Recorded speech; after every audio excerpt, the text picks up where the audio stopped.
सभी साथियों को नमस्कार। तेजस एजुकेशन हब की राजस्थान करंट अफेयर्स की क्लास में आपका स्वागत है।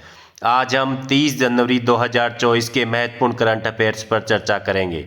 आपको जानकारी के लिए बता दूं, हमारी करंट अफेयर्स को लेकर प्रतिदिन सुबह 7 बजे क्लास होती है। तो बिना देरी किए शुरुआत करते हैं आज के बहुत ही महत्वपूर्ण क्वेश्चन। पूर्वी राजस्थान नहर परियोजना से राजस्थान के कितने जिले लाभान्वित होंगे? 13 जिले, 15 जिले, 14 जिले, 25 जिले। देखिए, पहले इसके कॉन्सेप्ट को समझिए। पूर्वी राजस्थान नहर परियोजना, इसे शॉर्ट में कहा जाता है ERCP, east Rajasthan canal project. यह राजस्थान और मध्य प्रदेश की संयुक्त परियोजना है, राजस्थान व मध्य प्रदेश की। इसके हर क्वेश्चन को समझिए, आने वाले एग्जाम में ये एक क्वेश्चन जरूर यहां से पूछने को मिलेगा। दोनों ही राज्यों के 13 जिले लाभान्वित होंगे, 13 जिले। और कितने, राजस्थान में कितने लाख हेक्टेयर क्षेत्र में सिंचाई सुविधा मिलेगी, ये भी बहुत इंपॉर्टेंट है। 2.80 लाख हेक्टेयर क्षेत्र में सिंचाई सुविधा मिलेगी। 3 बहुत ही महत्वपूर्ण फैक्ट है यहां पे। ये 3 नदियों को आपस में जोड़ने की परियोजना है PKC, पार्वती, काली सिंध और चंबल।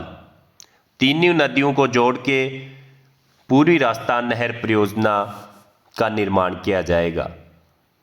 अब देखिए, थोड़ी जगह कर लेते हैं यहाँ पे, ताकि आपको पूरा इसके बारे में जितना भी क्वेश्चन बनते हैं वो क्लियर कर सकें, किसी प्रकार का कंफ्यूजन पैदा न हो।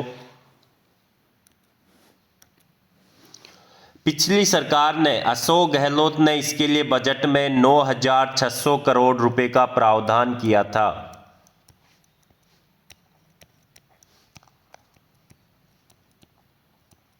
सर्वप्रथम इस नहर परियोजना की जो संकल्पना बनी थी वो 2016-17 में बनी थी, वसुंधरा सरकार के समय। सर्वप्रथम इसकी जो संकल्पना है 2016-17 में। अब देखिए, आपको पता है इसमें 13 जिले लाभान्वित होंगे, तो वो 13 जिले पूछा जा सकता है कि निम्न में से कौन सा जिला लाभान्वित नहीं होगा। तो मैं आपको मैप से एक बार समझा देता हूं, बिल्कुल नोट कीजिएगा आप, बिल्कुल आप भी मैप बनाइए साथ में।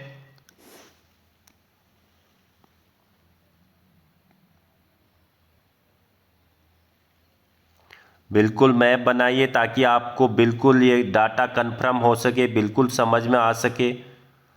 ये राजस्थान का मैप है, तो इसका नाम पूरी राजस्थान। देखिए, ये जिले लाभान्वित होंगे, मैं इसको दूसरे कलर से कर देता हूं।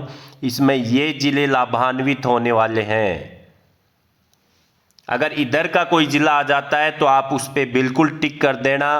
पूरी राजस्थान 13 जिलों के मैं एक बार आपको नाम बता देता हूं। यहां से शुरुआत करते हैं। जयपुर, अजमेर, करौली, टोंक, दौसा, सवाईमाधोपुर, अलवर, बारा, झालावाड़, भरतपुर, धौलपुर, बूंदी और कोटा। तो आप ये एरिया ध्यान में रखना। वैसे 13 जिले मत याद रखो, चाहे ये एरिया ध्यान में रखना, अपने आप इस क्वेश्चन को सही कर पाओगे। एक बार मैं इस योजना का पुनः रिवीजन करवा देता हूं। ईस्ट राजस्थान कैनाल प्रोजेक्ट इसका पूरा नाम है। ये 3 नदियों को जोड़ने की परियोजना है PKC, पार्वती, काली सिंध और चंबल। यह राजस्थान और मध्य प्रदेश की साझा परियोजना है। दोनों के ही 13 जिले इसमें से लाभान्वित होंगे। राजस्थान का 2.80 लाख हेक्टेयर क्षेत्र को सिंचाई सुविधा मिलेगी। तो इसका उत्तर होगा ऑप्शन नंबर A। पूरी राजस्थान नहर परियोजना से राजस्थान के कितने क्षेत्र में सिंचाई जल की उपलब्धता होगी? 2.80 लाख हेक्टेयर। इस पर अपन चर्चा कर चुके हैं। Option number B। बहुत ही गजब का question, very very important question. Rajasthan के किस क्षेत्र को TSP क्षेत्र घोषित करने के लिए केंद्र सरकार को प्रस्ताव भेजा गया है? किशनगंज, शाहबाद, झालरापाटन, कोई नहीं। देखिए, किसी भी क्षेत्र को TSP क्षेत्र घोषित करने के लिए वहां पे अनुसूचित क्षेत्र की जो जनजातीय जनसंख्या है वो 50% से अधिक होनी चाहिए। साथ ही उनकी जो निकटवर्ती क्षेत्र है उनसे वो पिछड़ापन होना चाहिए, क्षेत्र सघनता होनी चाहिए, वहाँ पे प्रशासनिक अस्तित्व होना चाहिए। तो एक महत्वपूर्ण मापदंड यही है कि 50% वहाँ पर जनजातीय जनसंख्या होनी चाहिए। तो किशनगंज इसका उत्तर होगा। इसको बनाने का प्रस्ताव यहाँ 2011 की जनगणना के अनुसार 37.44% जनसंख्या जनजातीय है। वर्तमान में ऐसा अनुमान लगाया जा रहा है कि यहाँ 50% से ऊपर हो चुकी है, इसलिए इसे टीएसपी क्षेत्र घोषित करने के लिए केंद्र सरकार को प्रस्ताव भेजा जाएगा। ये देखिए यहाँ की जो जनजातीय क्षेत्र की जो जनसंख्या है वर्तमान में, इसे याद कर लेना, 2011 की जनगणना के अनुसार 50% नहीं हुई है, लेकिन ऐसा अनुमान लगाया गया है कि अगर जनगणना होती तो ये 50% वर्तमान तक हो चुकी है। ये टीएसपी क्षेत्र में शामिल नहीं है। आपको मैं बता दूं किशनगंज शाहबाद ये आदिम जाति क्षेत्र में सम्मिलित है। शहरिया जाति को भारत सरकार द्वारा विशेष रूप से जो कमजोर जनजाति समूह है उनमें चिन्हित किया गया है। उच्च शिक्षा पर अखिल भारतीय सर्वेक्षण रिपोर्ट के अनुसार कॉलेज की संख्या के मामले में दूसरे स्थान पर है जयपुर, जोधपुर, उदयपुर, बांसवाड़ा। देखिए कॉलेजों की संख्या के आधार पर पूछा गया है, तो दूसरे स्थान पर, देश में दूसरे स्थान पर जयपुर है। ऑप्शन नंबर ए बिल्कुल सही है। देश की पहली आस्था स्पेशल ट्रेन कहां से कहां चलाई गई है? भगत की कोठी से अयोध्या, जयपुर से अयोध्या, नई दिल्ली से अयोध्या, चेन्नई से अयोध्या। पहले तो आप ये समझिए आस्था स्पेशल ट्रेन होती क्या है। भारतीय प्रधानमंत्री नरेंद्र मोदी ने घोषणा की थी कि अयोध्या तक लोगों को राम मंदिर के दर्शन करवाने के लिए जो ट्रेन चलाई जाएंगी वो आस्था स्पेशल ट्रेन होंगी। भगवान श्री राम के दर्शन हेतु जो ट्रेनें चलाई जाएंगी, स्पेशल ट्रेन होगी जो, वो आस्था ट्रेनें कहलाएंगी। तो ये पहली ट्रेन चलाई गई है भगत की कोठी से अयोध्या। अब भगत की कोठी कहाँ पड़ती है? ये जोधपुर में पड़ता है, रेलवे स्टेशन। तो ये बहुत ही महत्वपूर्ण क्वेश्चन है। इसका उत्तर होगा ऑप्शन नंबर ए। 15वां आदिवासी युवा आदान प्रदान कार्यक्रम का आयोजन कहाँ किया गया है? जयपुर, जोधपुर, सीकर, उदयपुर। देखिए इस आदिवासी युवा आदान प्रदान कार्यक्रम का आयोजन जयपुर में किया गया है। Option number A. ये नेहरू युवा केंद्र द्वारा इसका आयोजन किया जाता है, जिसमें खेल मंत्रालय, गृह मंत्रालय और केंद्र सरकार के युवा व खेल मंत्रालय द्वारा सहयोग प्रदान किया जाता है।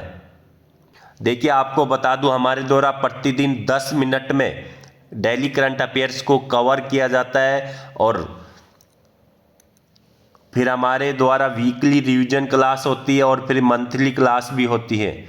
तो अगर आप चैनल से नए जुड़े हैं तो सब्सक्राइब जरूर कीजिएगा। राजस्थान में कितनी राज्यसभा सीटों पर 27 फरवरी को मतदान करवाने की घोषणा की गई है? 4, 5, 3, 2। आपको बता दें कि राजस्थान में जो राज्यसभा सीटें हैं वो 10 हैं, उनमें से 3 पर मतदान करवाने की घोषणा की गई है। 3 सीटें खाली हो रही हैं। एक तो मनमोहन सिंह, दूसरा भूपेंद्र यादव